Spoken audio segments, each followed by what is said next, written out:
Good evening, everybody, and welcome to another edition of COVID Conversations. Tonight, we're proud to host Florida Southern University, University of South Florida, and University of Tampa. A few housekeeping items. We have a couple handouts that we'd like to give you, just marketing stuff. So if you would like to see it, click on the little handouts piece of the GoToWebinar control panel, and you'll be able to download them. If you have any problems, can't do it, don't see it, just send me an email and I can email them to you myself, jason@scoreatt.com. Also, if you run into any audio difficulties, they happen from time to time, you can click on the audio section of the GoToWebinar control panel, and you will see an option to call in by phone. If you switch over to the phone, you'll have a phone number, a code to put in. It takes about 30 seconds to get online, but that should eliminate all of your audio difficulties. Before I introduce our panelists, I just wanted to run a couple of polls to get a sense of who's in our audience this evening. So first question is, who are you? You guys can take about 30 seconds to answer this question so we have an idea of our audience. Great, thank you. We got about 50% of the people, 60% have now answered, 70, 80, 86. I'm gonna leave it open for about 5 seconds longer, or about 91%, which is excellent. All right, thank you very much, everybody. Just so everyone knows, it's predominantly rising seniors and parents of rising seniors. Our next biggest group is independent educational consultants. And one more question for you. Wanted to know where you are in the United States. You know that most of you are from Florida, or that have been traditionally, but it's always nice to get an idea of what it might look like elsewhere. Again, I'm just going to leave this open. We're at 100%, so I'm done. Thank you. That was the quickest poll I ever had to run. 83% from Florida, 4% from the Eastern U.S., 9% from the Western U.S., and 4% from the rest of the country. Thank everybody for doing that. So tonight with us, we have Arden. I'm sorry, I'm getting a little feedback. There we go, fix that. So Arden is Director of Admissions at Florida Southern. She is responsible for overseeing the enrollment of new students and she works with a team in admissions, counselors in new student recruitment, application review, and financial aid consultant. Arden has worked at Florida Southern for 12 years and has served the college in a number of positions within the Office of Enrollment Management. Also with us tonight, we have Laura Schmit. She works as a regional recruiter for the greater Tampa Bay area with Florida Atlantic University Office of Undergraduate Admissions for the last 4 years, and has been with University of South Florida as the Assistant Director of Recruitment within the Office of Admissions since 2019. Our last college rep tonight is Brent Benner. He's the Assistant Vice President for Enrollment Management at the University of Tampa. He also served as the Director of Admissions at Illinois Institute of Technology in Chicago, and has previously taught at the Department of Psychology at Northern Illinois University. Brent was founder and president of Brenner and ALO, a firm specializing in education and career counseling professional athletes. Brent has counseled hundreds of professional athletes across all major sports and has implemented career counseling programs for NFL teams and the Professional Hockey Players Association. He has spoken at national conferences on the issues of university minority recruitment, STEM preparation and recruitment, financial aid reform, managing college costs, as well as career transition of athletes. Finally, our host tonight will be Barbara Leventhal. She works at Score at the Top and Judah Rabinovitz Educational Associates Educational Consulting. Barbara brings to her educational consulting practice more than 30 years of experience as a teacher, administrator, and college counselor. She likes to say that all parents take great pride in the special qualities of their children. My role is to define those qualities and channel them in unique ways that tell a compelling story for college admissions. Many parents know Barbara as the guru behind special projects. Her ideas inspire students to create original projects based on their interests. Fully engaged with her proteges, she then guides them through to project implementation. Some have created projects that drew thousands of dollars in donations. Others have written and published Amazon best-selling books. Thank you all for being here tonight. Just like in the past, here's a little bit about tonight's format. We're going to have short presentations, about 10 minutes each from each of the colleges in alphabetical order, followed by a Q&A session led by Barbara. At any point during anyone's presentation, feel free to add your questions to the GoToWebinar through the GoToWebinar control panel, and I will be monitoring those questions. And at the end of the presentations, I'll pop in and get through as many of your questions as we possibly can. So now I'm going to turn it over to Arden. Give me 1 second here, and I'm going to make Arden the presenter. And there you go, Arden.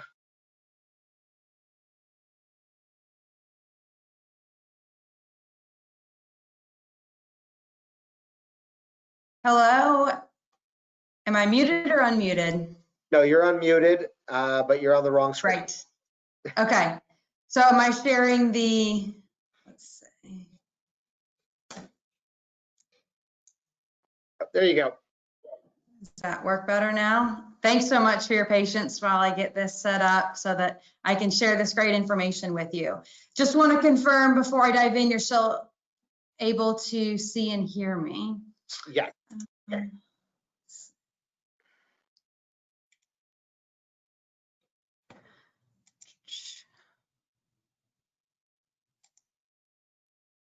Okay, I think I've got that set up.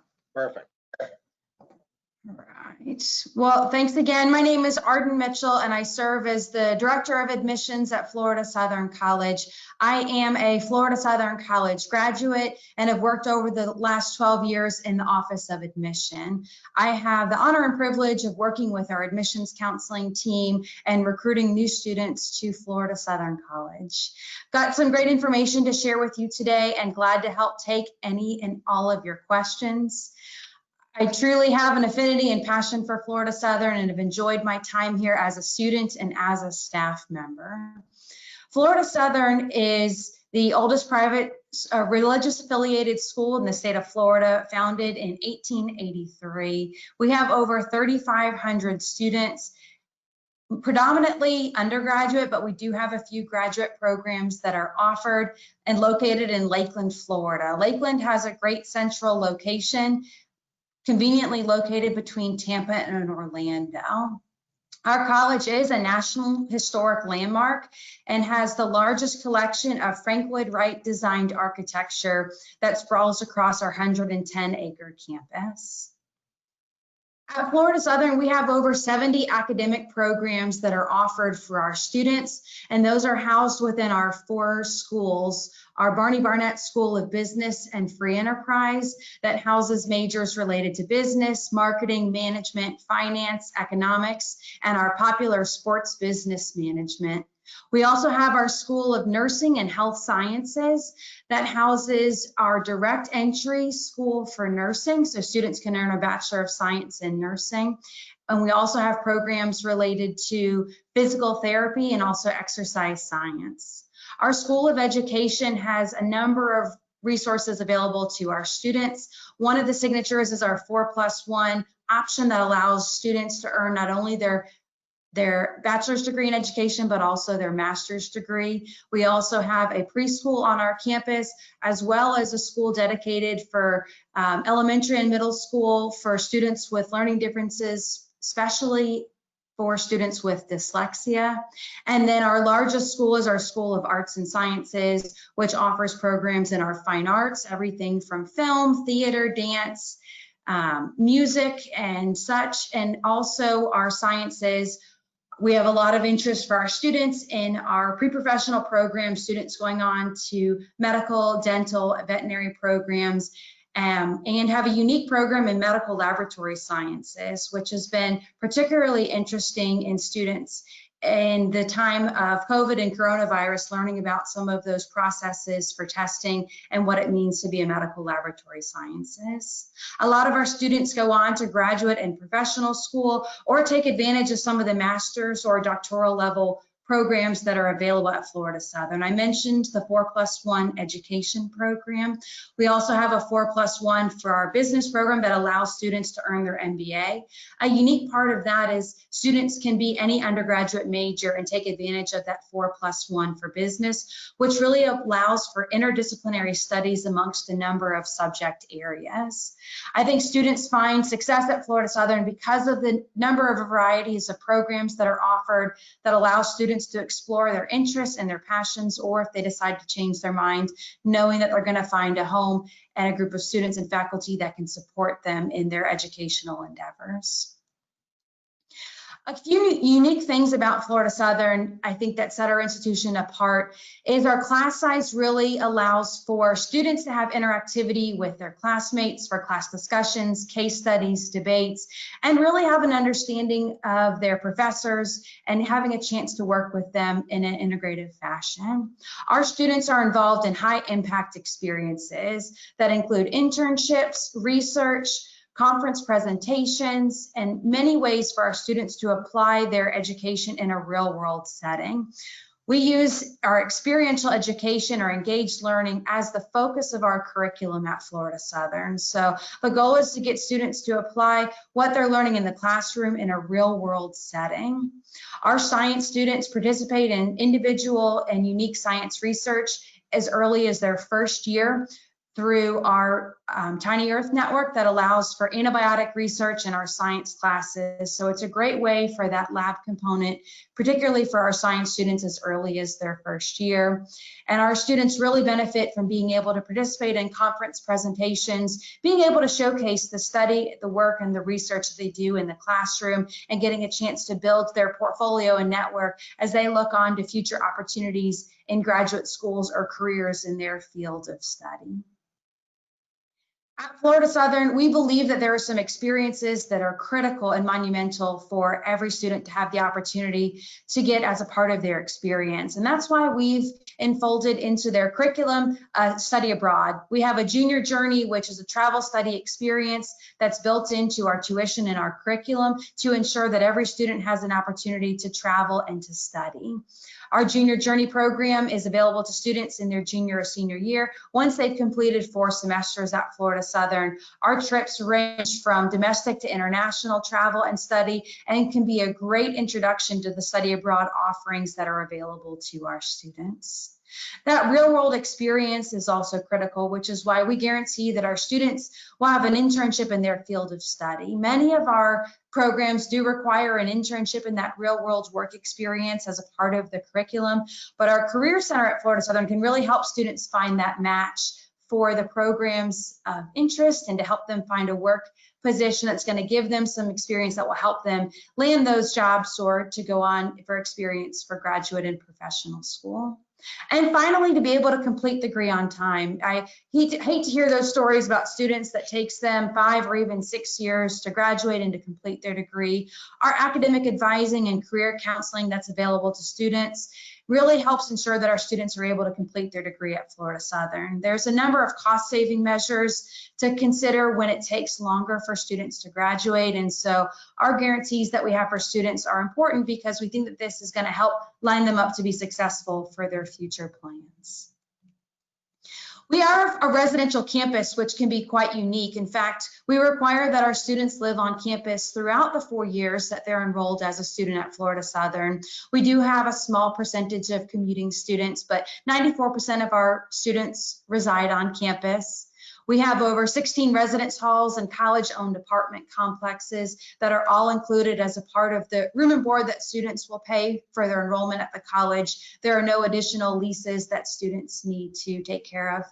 It's a nice environment for students to be able to study and to connect and be involved in campus activities and involvement and attend sporting events and clubs and organizations. It really creates for a unique environment to have those sense of community and to not have to worry about commuting from where they live and where they study, where they eat, and where they play. So I think that as students are exploring their school options, to consider that residential component and the added benefit that it provides for our students and for our community. So many student life offerings that are available in interest areas that expand from honor societies to sporting events, Greek life, civic engagement for our students, campus ministries, and the list goes on. But so many ways for our students to get plugged in with the number of over 100 campus clubs and organizations that are offered. Our graduates go on to do great things. Their experiences that they earn during their time at Florida Southern set them up to be successful. In fact, 90% of our graduates are employed or attend graduate school within a year of their graduation. And of our students that graduate, 90% of them will do so within 4 years or less.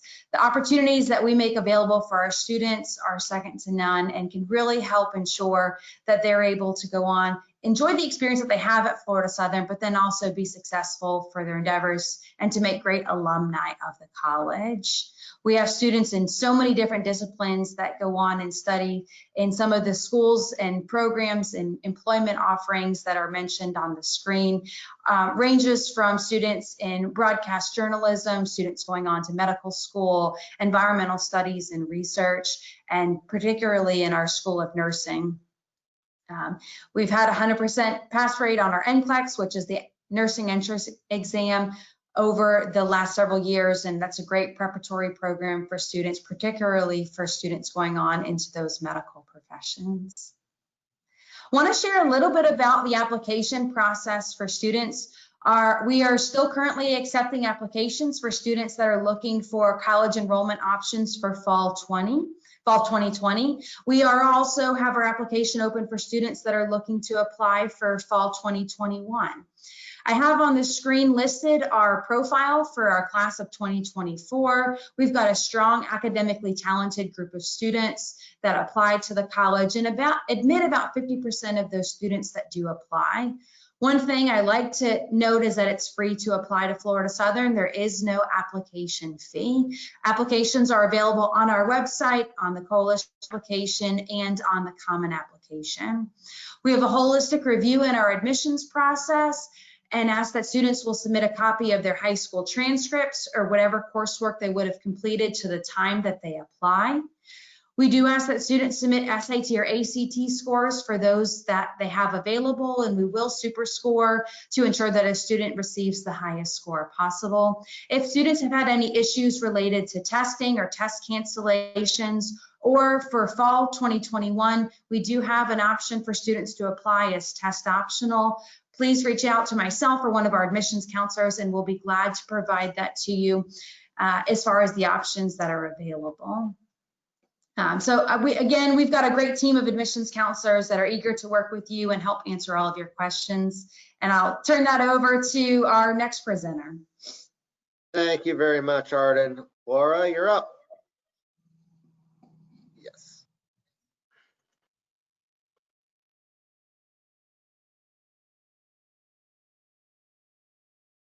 Okay, thank you. Let me see here.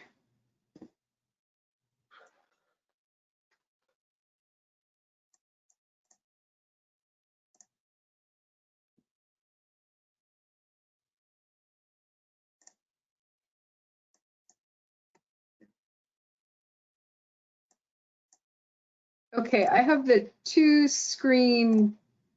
Are you able to? If you click on the sharing part of the GoToWebinar control panel underneath the little play button. Oh, I see. Okay. Stop sharing screen. Okay. Okay, I think I figured it out. I hope. There you go. Okay, perfect. Hi, everyone. I hope you're doing well. My name is Laura Schmit, and I'm the Assistant Director of Recruitment for University of South Florida. A little bit about myself. I am I was born and raised in Tampa, and although I am not an actual alum of USF, I know lots about it, and then I'm learning as I go in the Office of Admissions. I've been with USF for just under a year. But I do have a combined about 5 years of experience in the State University system of Florida. So we will go ahead and get started.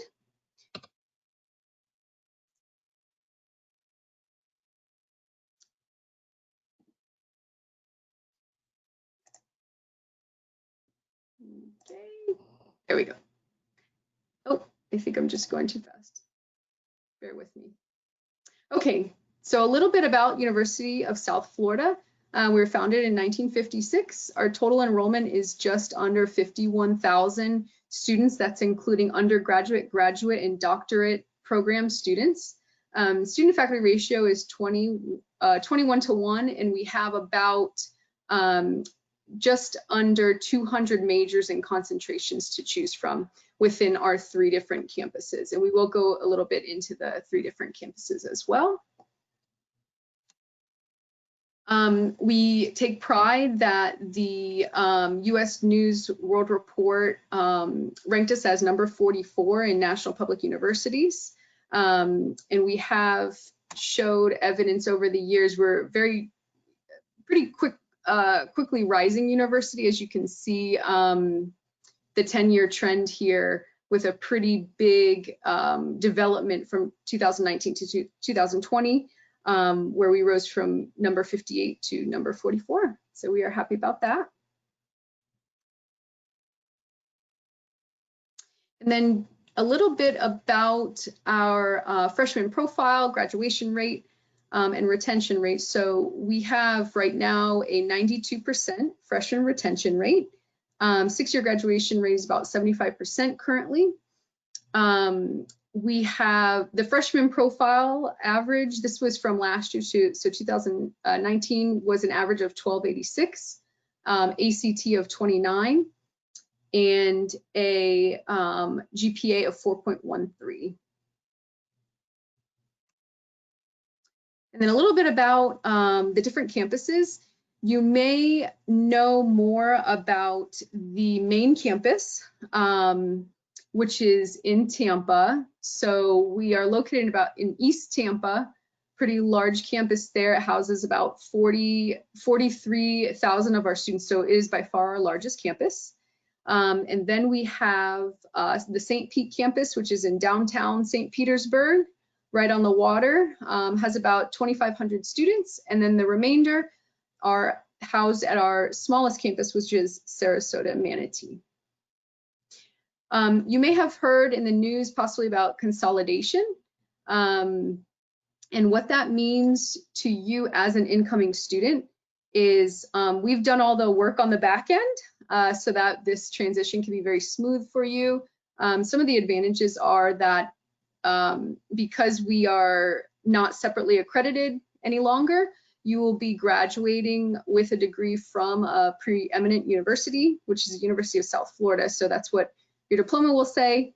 And also we have freedom to move throughout the campuses. So for example, if you are a student at the St. Petersburg campus, however, there is a night class in Tampa that works better for your schedule, you will be free to schedule your classes accordingly. So you won't have to formally change your home campus, which is great. And just some pictures of our campuses. So we have St. Petersburg, Tampa, and Sarasota here. And a little bit about the Judy Genshaft Honors College, named after our former president. There's a little bit about the admissions criteria above, but I want to talk more about the benefits. So there are 3 accelerated programs that you have a chance to be a part of being in the Judy Genshaft Honors College, which is the 7-year BSMD program and also the PharmD program. Both of those are 7 years. And then you have the 3+3 accelerated bachelor's JD program, which is a partnership with the Stetson College of Law.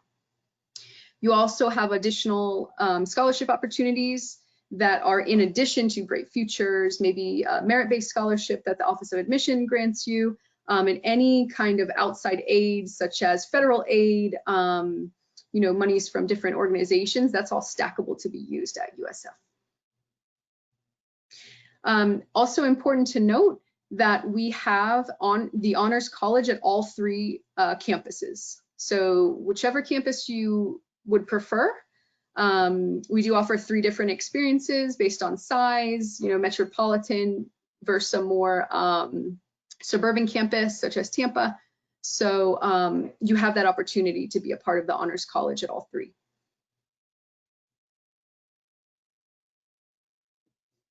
Then just a little bit about our student life. We have about 700 plus organizations throughout the three campuses. About 600 are housed at Tampa, and about 100 between Sarasota, Manatee, and St. Petersburg. We actually have the state's first Publix that actually opened in December of 2018, and that is actually housed at the Tampa campus. So that is, our students do love that. Lots of special events. We are Division I, we have Division I athletics teams, and also different traditions such as Bulls Market, Weeks of Welcome, and some special events that we have are, well, the Bulls Market and also USF Day is April 9th, 2010, and it actually morphed into a week-long event with lots of special programs to celebrate your USF pride. Campus housing, although it is not required to live on campus at USF, personally, I absolutely recommend living on campus. It does offer you that unique opportunity to live with, other students your own age, and you have all your resources there. So you have your classes there, your gym, your friends, the library, all kinds of stuff right there within walking distance.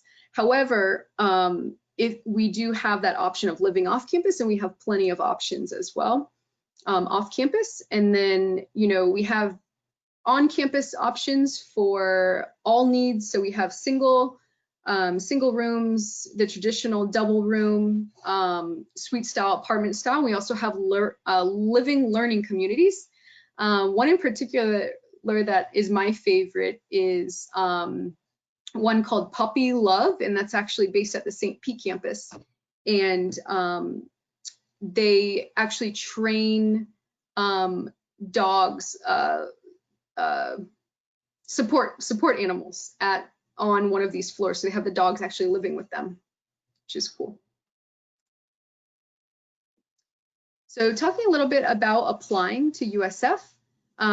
Something that is a new development this year is we will be on the Common app, also Coalition app, which is not new. We were on the Coalition prior. And then we also have our institutional application that will be released in about 2 short weeks. So July 1st will be the release date for that. Now, Common app and Coalition app, they should be released a little bit after, about mid to late August this year. And then the second part of your application process is application fee or waiver, official high school transcripts, and then your SAT or ACT scores. And just a little bit about the deadlines. So July 1st is when the institutional application will open. August, and like I said, we don't have a definitive date quite yet, but we are still building the Common app and Coalition app to tailor it to USF. But that should come out mid to late August. Then we have priority deadline, and January 15th is also a pretty important deadline because that is when you have to have all of your stuff in to be considered for scholarships, which we will talk a little bit more about scholarships in just a moment. And then the admissions deposit deadline is May 1st. A little bit about the evaluation process. I'm gonna go quickly through this. So what we mostly look at is GPA, and this will tell you a little bit about how we weight things, mainly focusing on core courses, but also adding in for AP and honors and test scores. And I see I'm going a little over my time, so let me just go quickly through.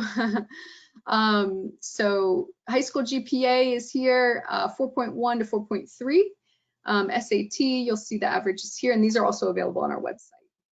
So I'll just let me see. Applying early is always a great idea.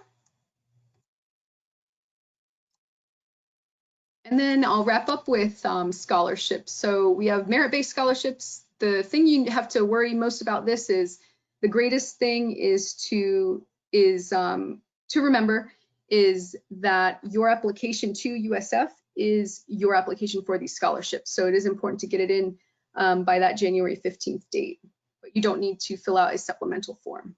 This is also available on our website. And come see us. We have virtual tours currently, and hope to offer some in-person tours, resume again. And then admissions at usf.edu is our website. And then here's our handles for social media. I think that should do it. Thank you so much, Laura. Thank you. I'll turn it over to Brent. There you go, Brent. Okay, so I'm going to show you, let me get to my screen here. And okay, can everybody see my screen all right? Yep. Okay.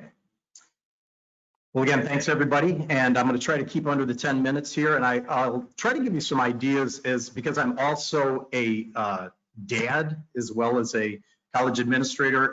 My three oldest kids have graduated from University of Tampa, all in grad school in science. And then I have a daughter who's currently a senior doing cybersecurity and finance, double major. So I've been through this before, what you're going through. And we're a medium-sized University of Tampa. As you can see, we have a lot of areas of study. So we're a very safe school if you're an undecided student. We're kind of known for science as well as business. And like the two other universities who are sharing this time with me, we have an AACSB accredited business school, which is critical. And we're incredibly geographically diverse. What's kind of cool for Floridians is you can go to University of Tampa and really have an out-of-state college experience at UT, because only about 22% of our students are from Florida. And we're really diverse across the board. We have nearly every religion in the world here at UT. And there's pretty much, whoever you are, there's one of you at UT, I can almost assure you. And we give about 25 million in need-based aid. So we're socioeconomically diverse also, as well as, I think I knocked my webcam off.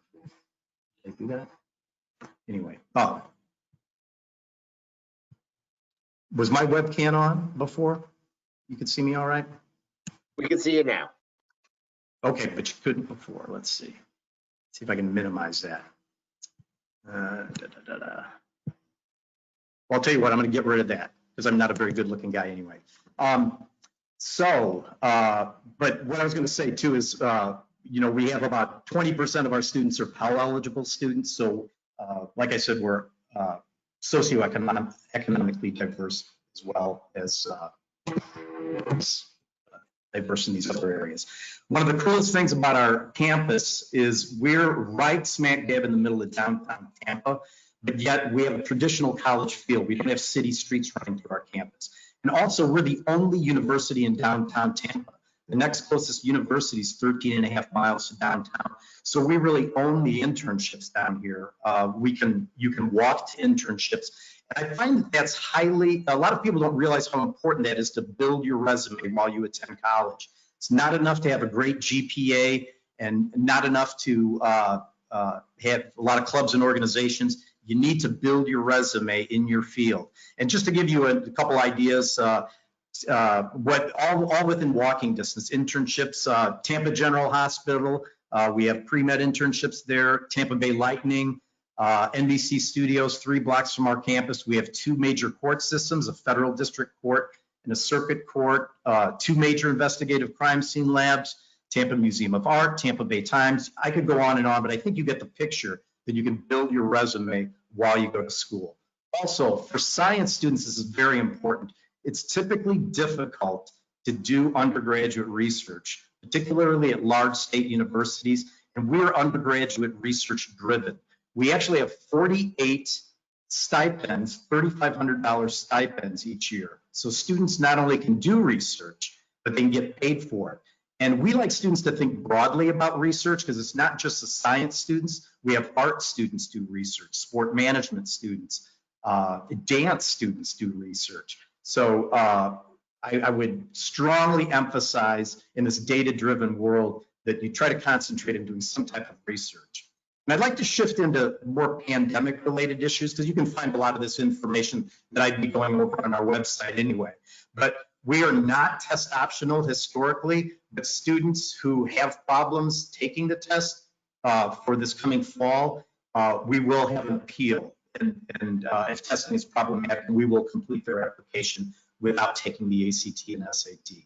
Also, there's been a lot of changes due to COVID-19 with APs, IB, Cambridge credits, ACE, and the like, and we are accepting the current tests in that regard. We didn't really make any deadline changes this year other than we moved our first day of classes to September 8th, and our semester is going to end on December 17th. And it's kind of interesting that we've had fewer gap year requests this year than previous years. But I guess when you think about it, with the pandemic, what are you going to do in a gap year? Going to college isn't a bad option. So we have about 2,000, we always have a large wait list. We have over 2,000 currently on our wait list. We're full. But what's interesting, this year, we took 700 students off our wait list. I mean, as you can imagine, we get students from all over the world. So, with COVID, we had to take more off because our previous years, and I started the wait list when I came to Tampa 15 years ago, we've only taken 0 to 160 off. So this year is very different indeed. And we haven't really made financial aid changes per se, but we are, of course, being very flexible with financial aid given the current situation that's going on economically in our country. Also, for those of you who aren't aware, the CARES Act, the federal government gave universities monies to distribute to their students. And we gave about $3.5 million of the CARES Act money, but we gave it to our current students versus prospective students. And then I was asked to comment on the common application essay questions. I'm not going to get into how to write an essay per se, but there is going to be a COVID-19 question in the Common App.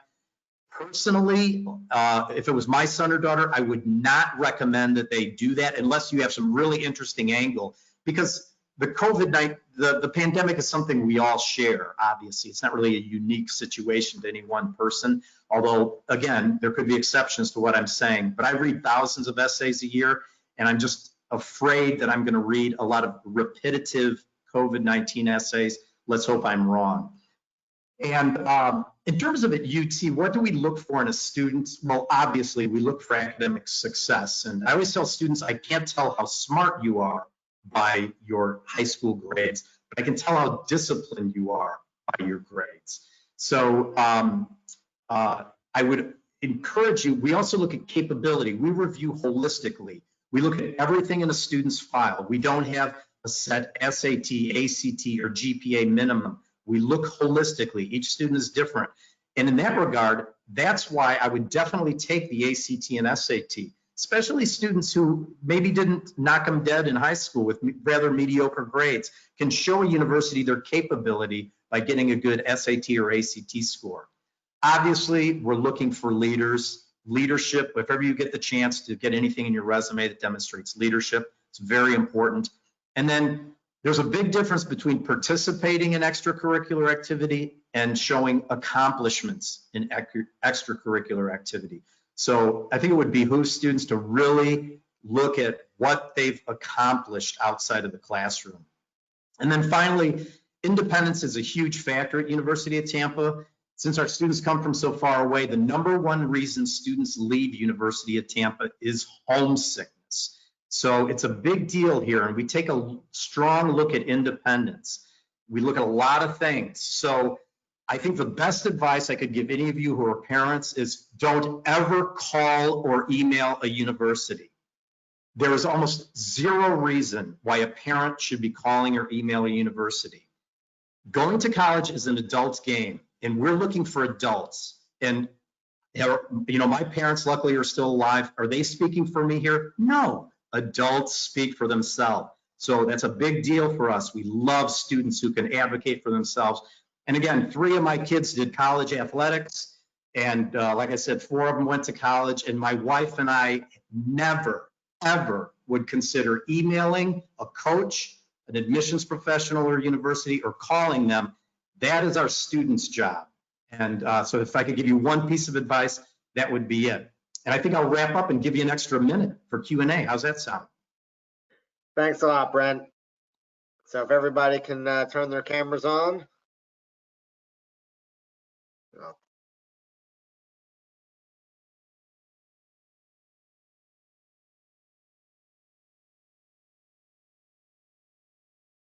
Hello, everyone, and welcome back to another edition of our COVID College Conversations. So very quickly, for all the consultants that are in the audience, I'm going to ask you to give me a thumbs up if your answer is yes to this question. On the Common App, just put your thumb up. Brent, we can see you. Just put your thumb up if you are on the Common App. Okay, test optional. Super score. Have early decision. Have early action deadline. Got it. Okay, Laura, can you explain what the priority deadline is?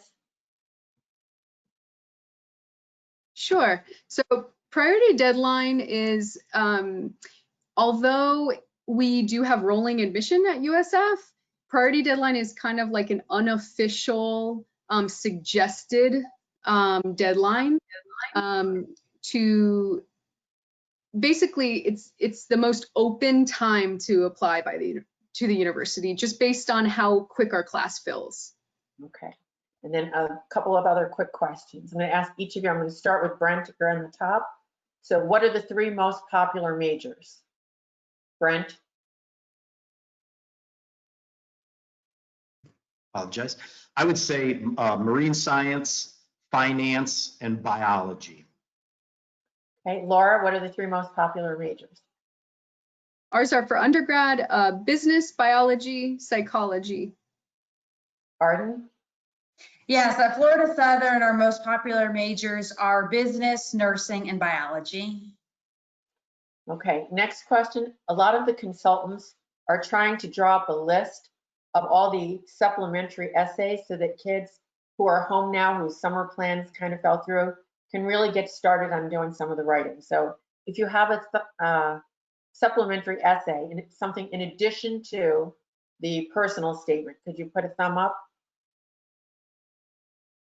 Okay, so no supplementary essays. Okay, on the Common App this year, there will be a 250-word option for students to write something about their experience during COVID-19. How many of you feel that that's an important part of the evaluation process? Yeah, I would say it's not important, but if a student has something they feel would be important for us to review, they're welcome to submit that, but not require that they fill out that information or necessarily need. Okay, many of you showed your GPAs. One of the parents wants to know, was the score that you showed, if you showed a 4 was it a weighted GPA or an unweighted GPA? So Brent, I'm going in order of how I see you on the screen. Brent, is your GPA weighted or unweighted? We look at unweighted. I want to remind parents that weighted GPA is very much a minor league high school thing. There's no such thing as weighted GPA when you go to college. Laura? So ours is somewhere between more likely to the unweighted because we take core courses, but we also reward, honors courses with half a point, AP, IB, and dual enrollment with a full point. Pardon? And similar to Laura, we will weight courses and take an academic GPA for students. So GPA.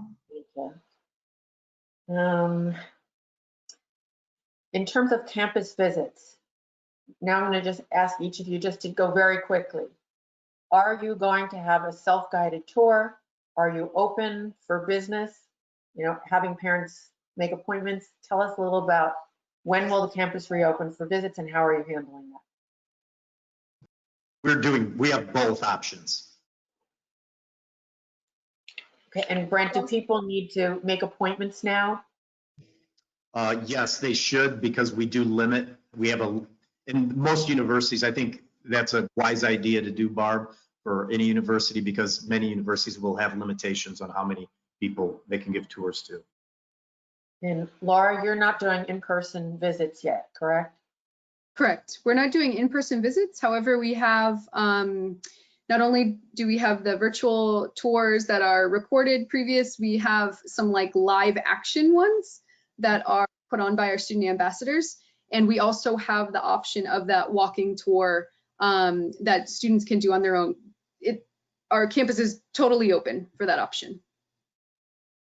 Arden? We have multiple virtual tour options available on our website. We are open for campus tours and have our student ambassadors showing families around campus and have our admissions counselors available to meet with families. We opened that on June 1st and continue to offer, obviously, limitations with the number, and do encourage families to let us know when they're planning to attend by registering on the website. Several of you alluded to holistic reviews. And it seems that in last year's IECA, they did a survey on what do colleges look for in students. And typically, extracurricular activities had fallen at number 8. This year in the survey, they came out at number 4, just behind grades, test scores, and rigorous courses. And now with test scores teetering on the brink, extracurricular activities seem to be more important. Can you comment on the importance of those at your school? I'll go ahead and jump in. I think it's really important because students fit into a university better if they've shown that they do a lot of extracurricular activities in high school. They're not, because when you go to college, you can't wait for the college to come to you. You got to come to the college and really jump into clubs and organizations. And by doing a lot of extracurricular activities, you've shown that you can do that. And again, that fits into the independence that I was mentioning previously that's so important for us here. Laura, I think that most parents would really be surprised at the depth of the applicant pool. Can you speak to some of the really interesting or different extracurricular activities that have impressed you as part of the admissions team? Sure. So this question may not be the best for me just because our application process is more academically based than holistic. However, I do agree with Brent that students that are more involved with community service, maybe sports and clubs, tend to go hand in hand with academic performance, even if it's not part of our, quite part of our evaluation process. Arden?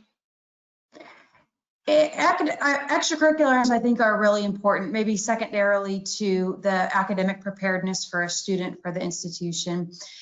I think I would rather see depth in student involvement and leadership opportunities as opposed to being involved in lots of organizations, but maybe not as committed or as involved. I like to see students' interest, particularly during the application review process, because it can start to give me indications for how or where they might fit in their community at Florida Southern. So I encourage students to get involved in things that are of interest and a passion to them and really dive deep into those areas. In the last week or so, I've seen articles in the New York Times, in the Wall Street Journal, in the Journal of Higher Education, all alluding to the fact that many of our colleges or universities are not fully enrolled. Depending on the newspaper article, they are alluding that we're either 10 or 20% under enrolled. Can you comment on that for your school?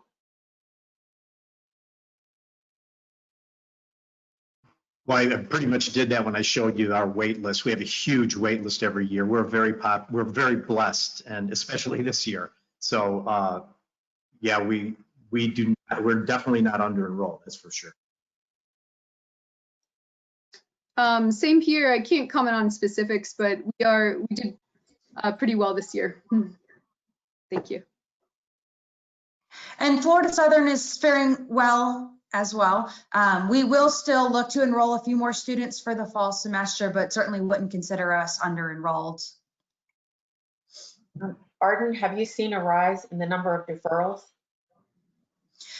I really haven't. I think it would be on par with previous years, and it may still be to come. I know that there's a lot changing and still a lot that's going to happen before we start classes in person in September, but we don't typically get a lot of deferral requests from students. How are you going to engage students in all those wonderful things like internships and extracurricular activities and study abroad if the situation hasn't changed in the world? Yeah, those are great questions. And we have a task force on campus that is really diving into those questions and making sure that we have procedures in place to ensure our student safety and the safety of our faculty and our staff. We have a comprehensive plan that's going to be released to students in middle of July to address some of the. I'm sorry, I'm hearing a little bit of feedback. I'm not sure if that's or not. So we are evaluating some of the study abroad offerings. There will still be trips available. They may look a little bit different, or we may look at some more domestic offerings that are available to students, or trip offerings that are available within Central Florida to help alleviate some of the concerns about traveling internationally. We can certainly be creative with internship programs, and we'll work with companies and organizations to ensure student safety. So a lot is still to be determined, and I hope and encourage, especially for students that are entering in the fall term, is that there's a significant amount of time that our students will be enrolled at Florida Southern throughout the 4 years that they'll be here. So I'm very encouraged by the experience that they'll get. Can I add something here, Barb? I would also like to point out that there's still a lot of internships where you can work remotely. My daughter's a cybersecurity major, and she's always had great internships. She's got an incredible internship this year, which I won't go into the details of it, but she's able to work at home for most of the time. She goes in about once every, it's a military company that does frontline military technology. And so there are still options out there. I know she's cybersecurity. I worry most about science students, because those clinical skills that science students get, or, you know, you just can't replace that in the classroom. They have to have labs. So I worry about online learning if students are forced to learn online for, I mean, they handled it one semester, but I have a friend who's a dean of admission at a tier 1 medical school, and he told me it's going to be very difficult to evaluate who can make it in medical school when you can't look at their performance in labs. So worry about science students the most nationwide, not I mean, I worry about them at Tampa, but not Tampa per se, but nationwide. That's a big problem. What's the most unusual major on your campus? Arden? So at Florida Southern, we have a major in citrus and horticulture science. In fact, my understanding is that we're the only 4-year school to offer a program in citrus. Our campus has a few orange groves that are a part of our campus. So we bring the labs right to the students on our campus. And do the food trucks still come in Lakeland on Fridays? Or? Thursdays. I think it's the second Thursday. Well, I don't know that they've done that over the summer or throughout the spring, but that is a popular thing in our downtown area. Okay, tell me about a quirky tradition on your campus, Laura. I have the perfect one because it is my favorite. We actually have a tradition at the St. Pete campus in particular called the cardboard boat race, and it's part of homecoming. And that particular campus has about 5,000 students, so it is, you know, pretty intimate environment there. And the different departments make cardboard boats, and they race them in our harbor. And we're right on the harbor. And I have the advantage of being in the Office of Admission, which has a perfect view of everybody falling and sinking into the water. And the last students participate, even the faculty. I think our chancellor was on one of the boats last year, and this year the engineering department won, of course. And I think they finished the race in like 1 minute or something. So that is super exciting every year. Brent? I think the coolest thing that people do is they climb a minaret. We have this Moorish castle type building, our main administration and classroom building, and it has minarets, and there aren't a lot of people who get to climb a minaret, but that's what our students like doing. And of course, they have their pictures taken. Very popular around graduation time. Arden? So we have a water dome on our campus outside of our library. It was designed by Frank Lloyd Wright, but wasn't constructed until, I guess that was when I was a student. So, but there's a tradition on our campus called our water dome splash for all of our graduating seniors. You're not allowed in the water dome at any point in time during the school year, but during our senior splash, that's a fun celebration for our graduates. Okay, so here's the elevator pitch. Why should a student choose your college as their dream university? So take a second to think, and Brent, you're on top. Okay, well, I would say two reasons, two things that separate us. You could study with people all over the world. So important in the 21st century to make connections all over the world. Why not start doing that at, when you're in college? So again, it's not enough in the 21st century to know people regionally or even nationally. You need to know them internationally. And again, being able to walk to internships, not having to wait. That's a critical thing. There are a lot of remote universities out there, and God bless those kids because it puts serious pressure on them in the summer. So that's why I think you can really build your resume to get into great grad schools, law schools, med schools. My 3 kids, 2 are at Johns Hopkins. My daughters got into the #1. They're getting their PhDs at Hopkins. My daughter is #1 university in the world for the study of viruses. She's a virus researcher at University of Wisconsin-Madison. They're not brilliant kids, obviously. You've heard me today. Do you think I'd have brilliant kids? No. You should measure what's available. Laura? In my opinion, and especially at this time, I think it's the best time. Oh, I'm hearing feedback. I'm sorry.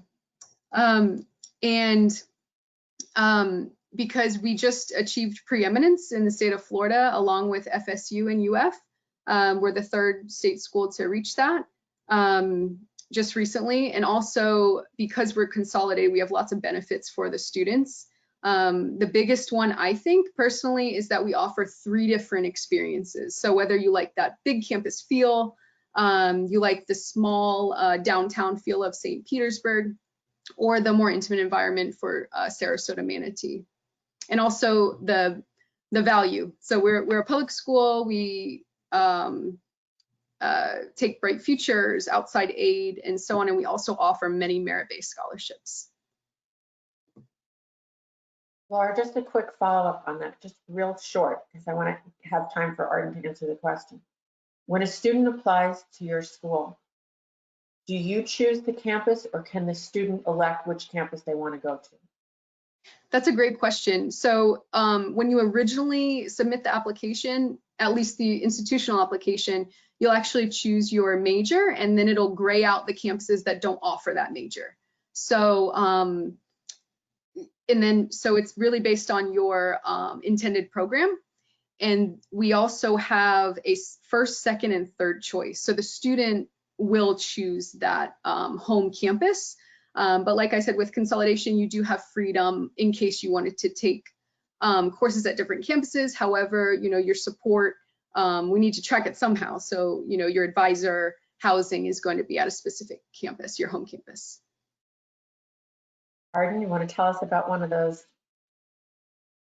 Yes, gladly. Well, Florida Southern College would be a great college home for students that are looking to be actively involved, engaged both inside and outside the classroom. The residential experience that our students get really provides them a great place to study, to make friendships and connections, and to really get the most out of their experience. So between their internships and their study abroads, we've got a number of experiences that are going to help our students be successful. Hey, I think we are at the top of the hour. Jason, how are we doing with questions from the viewers? Got a couple questions. Let me pull them up, and let's see how many of these we can get through real quick. Let's see here. Let me just go to the top. Does your pre-med track partner with LECOM and your pre-vet program partner with Auburn College of Vet Medicine?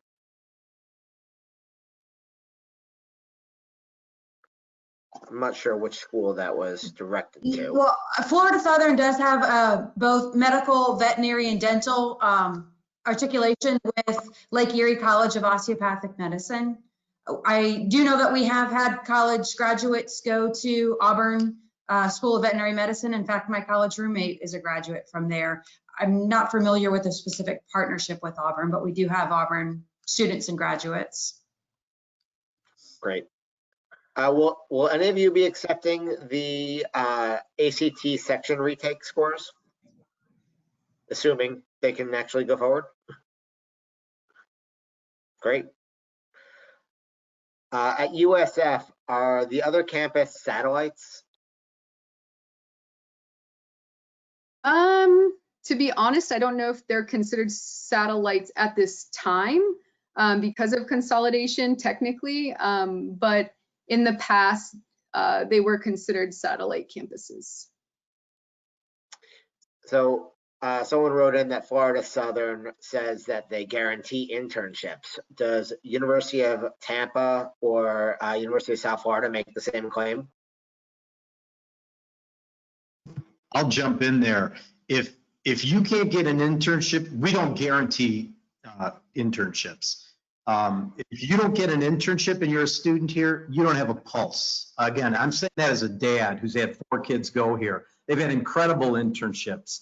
My son, who's a molecular biology major, had a broadcast journalism internship with the Tampa Bay Lightning, where he recorded things in the opposing team's locker room during the Stanley Cup Finals. And by the way, I'm from Chicago. He's a Blackhawks fan. And you know, that's how robust the internships are.